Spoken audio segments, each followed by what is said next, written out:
मैं श्री महापुराण के विद्येश्वर संहिता के तिथि खंड पार्वती खंड पढ़ने जा रही हूँ। 9वां अध्याय है सती चरित्र निवेचन। आप सभी लोग कृपया करके ध्यान दें। माँ अम्बे जगत भवानी की कृपा से, परम पूज्य गणेश जी की कृपा से, मेरे गुरु मेरे आराध्य भगवान शिव जी की कृपा से, माँ सरस्वती जी की कृपा से मैं शिव महापुराण पढ़ने जा रही हूँ। कृपया करके आप सभी लोग ध्यान से सुने। नारद जी बोले, हे ब्रह्मा जी, यह तो आपने बड़ी ही अद्भुत कथा सुनाई है। इससे तो मेरे हृदय में और भी प्रीति बढ़ी। हे ब्रह्मा जी, अब मैं और हिमाचल भी अपने स्थान को चले गए तो क्या हुआ, वह कहिए। तब ब्रह्मा जी बोले, हे नारद, तुम्हारे चले जाने पर मैना ने अपने पति के पास जा बैठकर कहा कि हे स्वामी, मैंने मुनि के वचनों को नहीं समझा। आप किसी सुंदर वर के साथ इस कन्या का विवाह कीजिएगा। इस कन्या के लिए सुंदर वर होना चाहिए। ऐसा कहकर नेत्रों में आंसू भरे मैना पति के चरणों में गिर गई। तब उसे उठाकर गिरिराज बोले, हे देवी, मैं तुमसे सत्य कहता हूँ, तुम भ्रम को त्याग दो। नारद मुनि का वाक्य कभी असत्य नहीं होता। यदि तुम्हारी पुत्री पर ऐसा ही अधिक स्नेह है तो उसके पास जाकर तब करने का आदेश दो। थोड़े ही दिनों में शिव जी इस कन्या का पाणी ग्रहण करेंगे और हमारे सभी अमंगल दूर होकर सब कार्य शुभ हो जाएंगे। यह सुन मैना प्रसन्न हो पुत्री के पास गई और तब करने को आदेश देना चाहा, परंतु गिरि प्रिया स्नेहवश अपनी पुत्री से कुछ न कह सकी।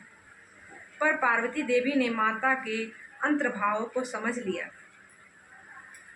फिर तो पार्वती ने अपनी माता से कहा, हे माता, मैंने आज ही ब्रह्म मुहूर्त में एक बड़ा सुंदर स्वप्न देखा है। एक ब्राह्मण मुझे दया करके यह उपदेश दे रहा है कि हे पुत्री, तुम शिव जी की तपस्या करो। यह सुनकर मैना ने अपने पति को बुलाकर पुत्री का स्वप्न कह सुनाया। उसे सुन गिरिराज को बड़ी प्रसन्नता हुई। उन्होंने कहा, हे प्रिय, आज प्रातः मैंने भी एक स्वप्न देखा है। एक तपस्वी ब्राह्मण मेरे नगर के पास तप करने आया है और मैं अपनी पुत्री सहित उसके पास गया हूँ और उसकी सेवा के लिए मैंने अपनी पुत्री को उसे दे दिया हूँ, परंतु उसने स्वीकार नहीं किया है। फिर भी मैंने अपने सुता को उसकी सेवा के लिए नियुक्त कर दिया है। अतः हे प्रिय, कुछ समय तक इसकी प्रतीक्षा करो, आगे जो होगा सो देखा जाएगा। हे मुनीश्वर, ऐसा कहकर गिरिराज चुप हो गए और मेनका सहित उस समय की प्रतीक्षा करने लगे। इस प्रकार जब बहुत समय व्यतीत हो गया, तब सती जी के वियोगी शिव जी अपने गणों को साथ लिए तप करने उसी नगर में आए।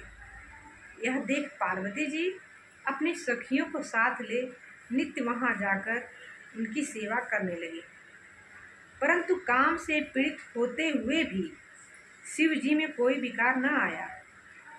इसको देख देवताओं ने कामदेव को उनके पास भेज दिया। शिव जी ने उसे अपनी नेत्राग्नि से भस्म कर दिया। फिर मुनि के वचनों को स्मरण कर अंतर्धान हो गए।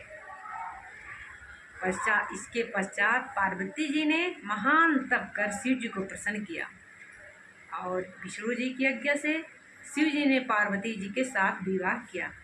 हे तात, यह संक्षेप में मैंने शिव जी का परम दिव्य विवाह कहा है। अब आगे और क्या सुनना चाहते हो कहो। बोलो बाबा भोलेनाथ की जय, बोलो माँ अम्बे जगत भवानी की जय।